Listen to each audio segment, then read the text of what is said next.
அனைவருக்குமே வணக்கம்.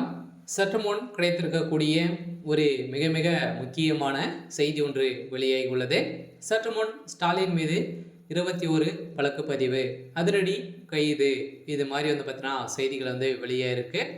ஸோ அடுத்த டார்கெட்டாகவே பார்த்தீங்கன்னா பிஜேபி ஸ்டாலின் அவர்களை தான் டார்கெட் பண்ணியிருக்காங்க. ஸ்டாலின் செய்த இது வரைக்குமே பார்த்தீங்கன்னா ஆளுநர் மீது நிறைய விமர்சனங்கள் சரமாரியாக கேள்விகள் எடுத்திருந்த நிலையில் இவர் பார்த்தீங்கன்னா ரொம்ப தரக்குறைவாக திமுக பார்த்தீங்கன்னா பேசி வந்திருக்கக்கூடிய நிலையில் பார்த்தீங்கன்னா ஆளுநர் ஆர்.என். ரவி அவர்கள் பார்த்தீங்கன்னா இப்போ ஸ்டாலின் மீதே 21 வழக்குகள் பதிவு செய்து உள்ளதாக ஒரு செய்தி வெளியாக இருக்குது.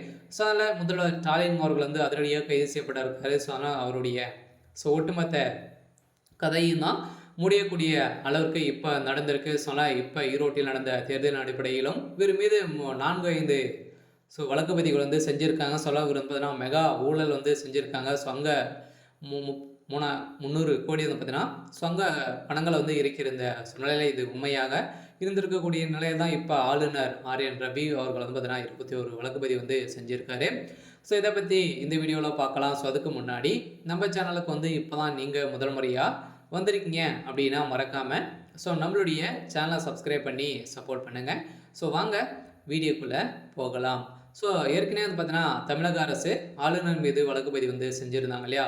இதில் பார்த்தீங்கன்னா 12 மசோதாக்களை ஆளுநருடைய கிடப்பில் வைத்திருக்காரு. அவர் எந்த ஒரு ரெஸ்பான்ஸும் பண்ண மாட்டாரு அப்படின்ற மாதிரி பார்த்தீங்கன்னா ஸ்டாலின் அவர்கள் பார்த்தீங்கன்னா ஆளுநர் ஆர்.என். ரவி அவர்கள் பார்த்தீங்கன்னா வழக்கு பதிவு செஞ்சுருந்தார். இந்த வழக்கு பதிவின் அடிப்படையில் நீதிமன்றம் வழங்கியிருந்தார்.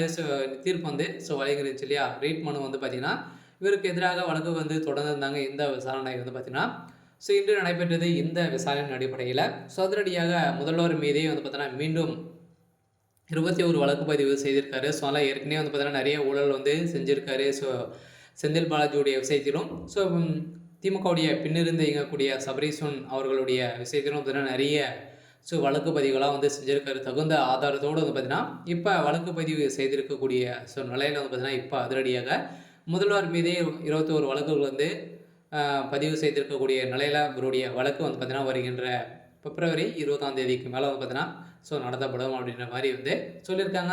சரமாரியாக உச்சநீதிமன்றம் கேள்வி இருக்கக்கூடிய நிலையில் கண்டனங்களும் எழுப்பியிருந்த நிலையில் தான் இப்போ அதிரடியாக ஆளுநர் பார்த்தீங்கன்னா அந்த 12 மசோதாக்களை பார்த்தீங்கன்னா கிடைப்பில் போட்டு வைத்திருப்பது.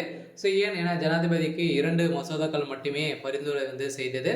இதில் வைத்திருக்கக்கூடிய அனைத்து மசோதாக்களும் எதனால் காரணத்தெல்லாம் வச்சிருக்காரு அப்படின்ற மாதிரி பார்த்தீங்கன்னா இவர் மீது வழக்கு பதிவு செய்த நிலையில் தான் இதற்கு அவர் தகுந்த ஆதாரங்கள் கொடுத்திருந்த சூழ்நிலையில் தமிழக அரசு பார்த்தீங்கன்னா அவனுடைய லஞ்சங்களை பெற்று இந்த மாதிரி பார்த்தீங்கன்னா யாருனாலும் அவங்க போஸ்டிங் நியமனம் செய்ய சொல்கிறாங்க அப்படின்ற மாதிரி இவர் தொடரப்பட்ட வழக்கில் இப்போ அதிரடியாக ஆளுநர் மீது தரப்பு வெற்றி அடைந்திருக்கக்கூடிய நிலையில் தான் இப்போ அதிரடியாக திரும்ப ஸ்டாலின் மீதே வழக்கு பதிவு செஞ்சுருக்காரு. சரி, ஓகே. இன்னைக்கான அப்டேட் பார்த்தீங்கன்னா இதுதான். மறக்காமல் நம்மளுடைய சேனலை சப்ஸ்கிரைப் பண்ணி சப்போர்ட் பண்ணுங்கள். தேங்க்யூ.